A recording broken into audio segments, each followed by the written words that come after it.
Others are yet to declare, they are still monitoring the situation. Our beauty queens, dear young people, Daniel has been on my neck for such a long time. I was in the garden, he has been harassing me the whole day. Since yesterday, I was away in Moyo for the burial of a friend of mine. And today I was in the garden. I hear you're talking about farm visits. We have a small farm 12 kilometers from here. You may come and see something there. So you have an open invitation. And if you make it soon enough, maybe some goats will give their lives in your honor.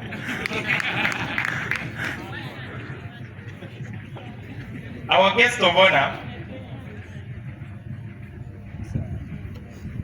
even if you forget everything I'm going to tell you, just remember this one thing. What I want to call the three-phase struggle. The first phase is to have a seat at the table. That one, you got it in the Constitution. So, we have members of parliament. 5. Is my airtime over already?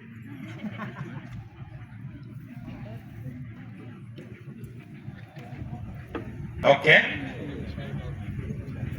So, the first phase is having a seat at the table of power, where decisions are made.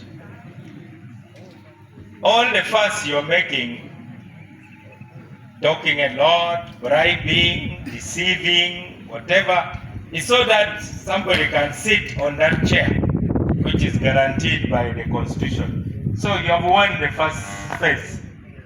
Second phase is having a voice. That one has been tricky. Some people sit, but you don't hear them. It is like they lose their voices once they go there.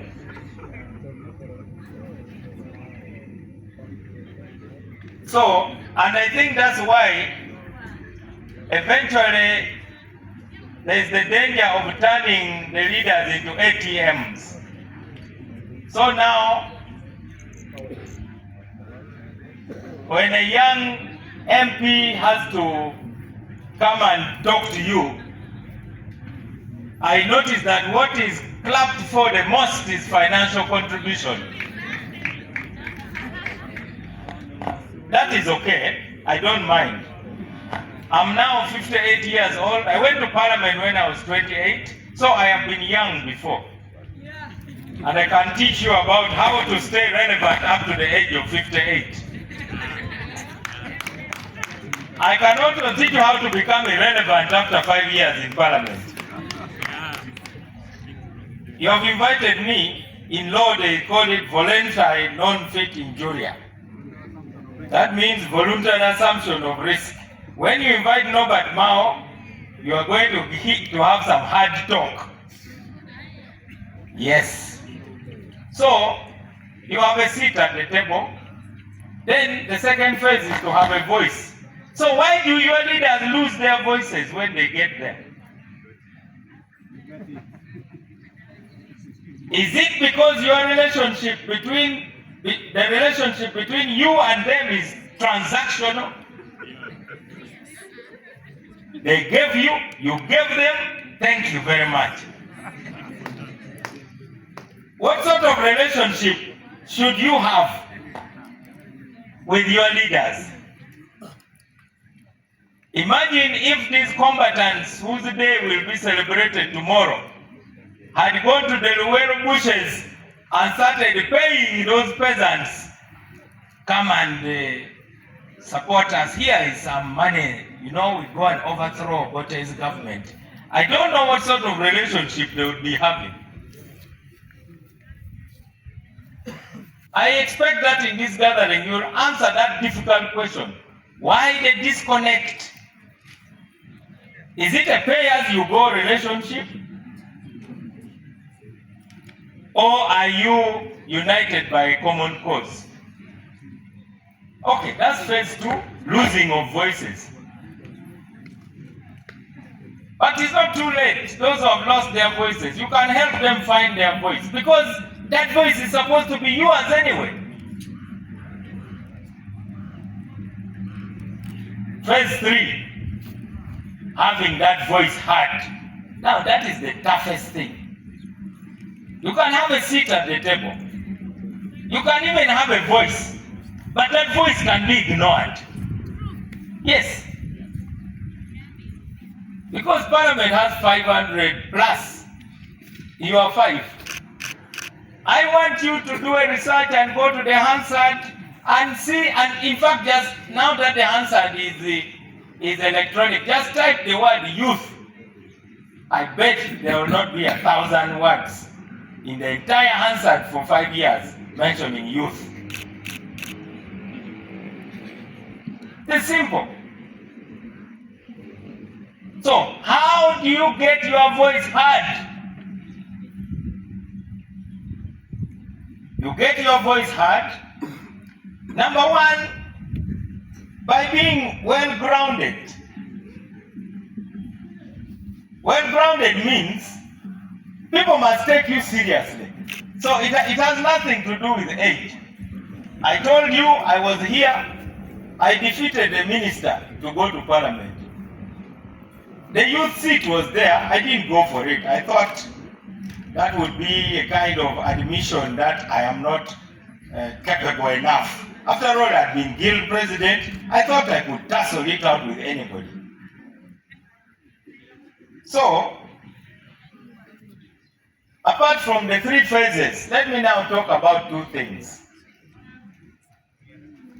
How do the youth of Uganda look at themselves? Do you look at yourself as victims?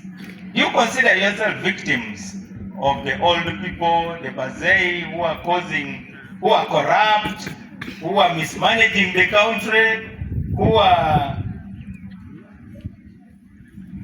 stupid, to use the word of the social media? How do you look at yourselves? I want you to be honest. It is called self-conception. How do you perceive yourself, you the youth? Do you wake up in the morning to pity yourself? We the young people, we don't have jobs, we don't have this, we don't have that. Or do you think you have some potential which you need to develop and help the country benefit from it? What is your self-conception? When you look in the mirror, what do you see? Are you proud of the person you are seeing? Then, the second one is called cosmoconception. Cosmoconception is just a big word to mean how you view the world. The world is cosmos. So how do you look at the world? Now you can look at the world on the basis of perception. For instance, we the Acholis, we have suffered so much. Coin was here, there has been war, government, our cows, and what? That is the perception. There have been human rights abuses. Coin and the government have been fighting here. We were put in IDP camps. Yesterday, Guru University graduated. The majority are not even from northern Uganda, yet the university is in our compound. What? That's perception. So, there's something else. It is called perspective. Perspective. So, distinguish between perception and perspective. Perspective means you don't look at things only on the reality in which you are existing, but on your capacity to change that reality. E.g., Norbert Mao went to a primary school which stopped in P6. But that did not stop him from ending up in Namilyango College and being among the best 10 students when entering the university. Norbert Mao is here from Acholi, which had very few students in Makerere, That did not stop Norbert Mao from tussling it out with the late Brigadier Noble Mayombo for the student leadership of Makerere, and Mao winning.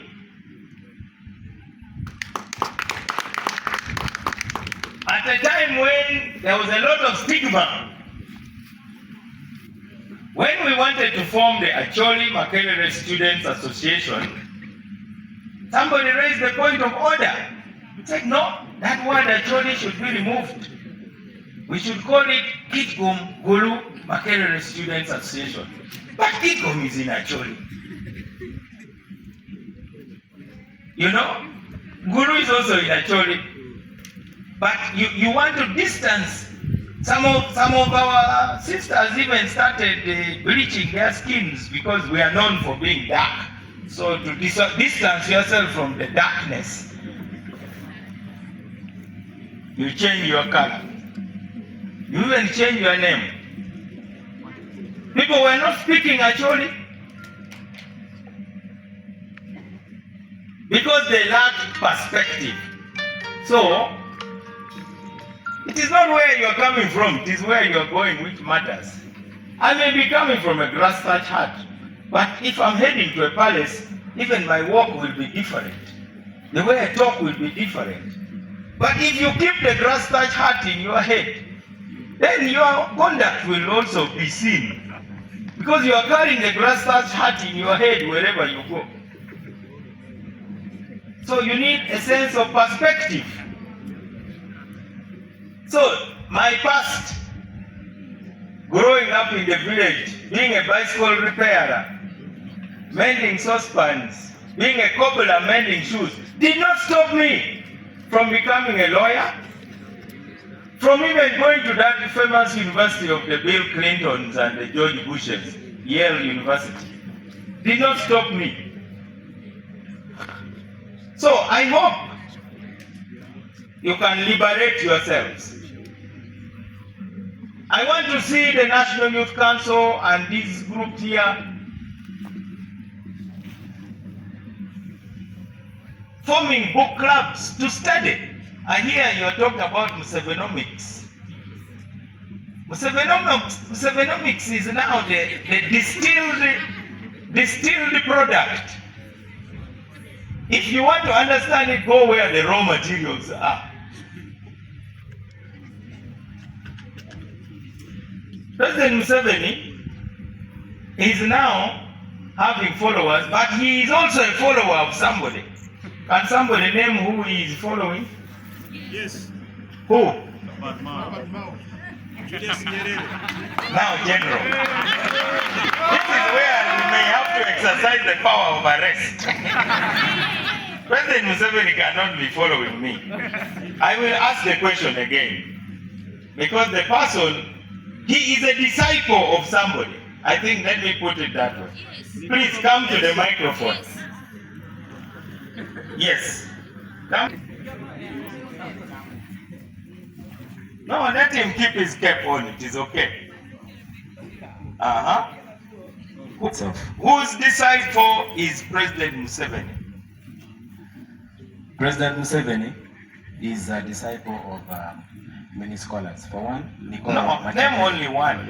Niccolo Machiavelli. Yes. That is one. Adam Smith, two. I've now given you two. One is a bonus. One on politics, then the other on economics. But President Museveni has given you the answer. You quote President Museveni. Has he ever said he's a disciple of Adam Smith and Niccolo Machiavelli? Yes, he has mentioned. Okay, which book of Machiavelli? Yes. And which book of Adam Smith? Wealth of Nations. You are cheating exams. Okay, let's have another It is answer. because these are books that I also read, so I know. Let me give you another opportunity.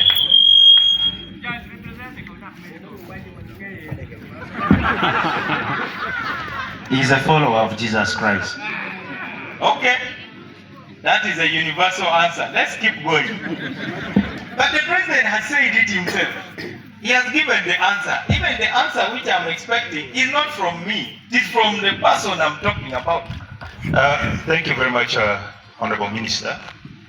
In the many times where he followed President's speech, Museveni has been mentioning Julius Nyerere. Excellent. Thank you. Please take your seat. President Museveni once West said... Nile oil. West Nile oil. Okay, West Nile oil. We West Nilers, we are very bright.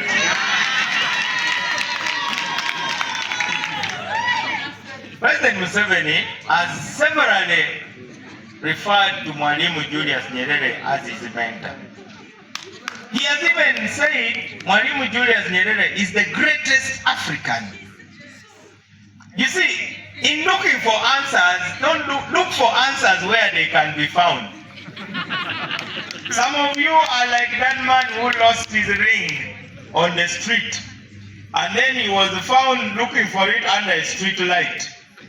And the person who found him asked him, "Excuse me, sir, what are you looking for?" He said, "I lost my ring. I'm looking for it." And then he asked him, "Where did you lose it?" He said, "I lost it the other way, the other side." He said, "Then why are you not looking for it there?" He said, "There's no light there. I'm looking for it here because that's where there is light." That's the way some of you are. There may be light, but what you're looking for is not there. So, I hope that in meetings like this, you dispel darkness. That is the origin of the word guru. I know many of you like talking about guru, guru, guru. Guru is a Hindi word form of two. And gu and ru. Gu means to dispel. Ru means darkness. So a guru is one who dispels darkness. So if somebody is your mentor, it means that person lights the way so that you can see. So I am hoping that you don't just read Musevonomics, because Musevonomics is the distilled product. Some of us here may take Waragi. Now, Waragi is the one molecule of carbon, 3 of hydrogen, 1 of oxygen. You know the formula? Oh, you have forgotten. Okay. You are reading, you're a scientist, you're a doctor. So, that is you must know how President Museveni developed what we now call Musevonomics. So you must also be in touch with the raw materials. That's why books have footnotes. Because the person who has written the book has assembled a lot of knowledge from many sources. Now, for you to really go deep into that, you must look at the original, or what they call primary sources. So I have dealt with the self-conception and cosmo-conception.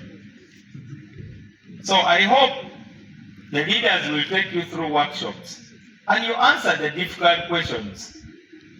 Because one of the questions of Musevonomics is where Uganda should be. But you know, Uganda cannot be because you cannot be without you people taking some action. Some of you are scientists. Newton's first law. A body continues.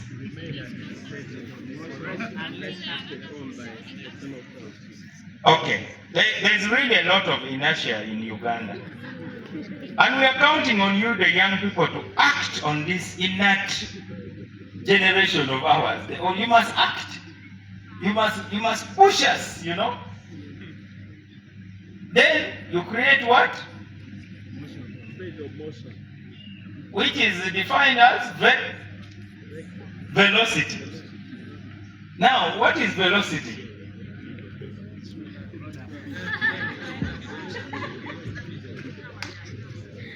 Velocity is what? Mass times. You see? Now, I'm developing these points in order to empower you. You have the mass, by the way. You have the numbers. So how come you are ignored? Hasn't it ever occurred to you? You have the mass. You are said to be over 70% according to the Bureau of Statistics. You are more. I think you are more. 74%. So you have the mass. Now you need acceleration. Okay, force. Yes. But velocity is not just about speed. Which brings me now to the most sensitive point. You are fast. But now let's talk about direction. In which direction are you moving at that speed? I told you this is going to be a hard conversation. Because velocity is not just about speed. Velocity is also about direction. You can be moving very fast backwards. And that's not how to reach Kampala. You'll end up in Juba if you're moving very fast backward but facing Kampala. So some of you are facing where you want to go, but you are reversing. So I am hoping that what you are doing will make that mass to be a consequential mass, not an inconsequential mass. And then you need to determine your direction. And by the way, let me end by telling you what a blessing it is to be young.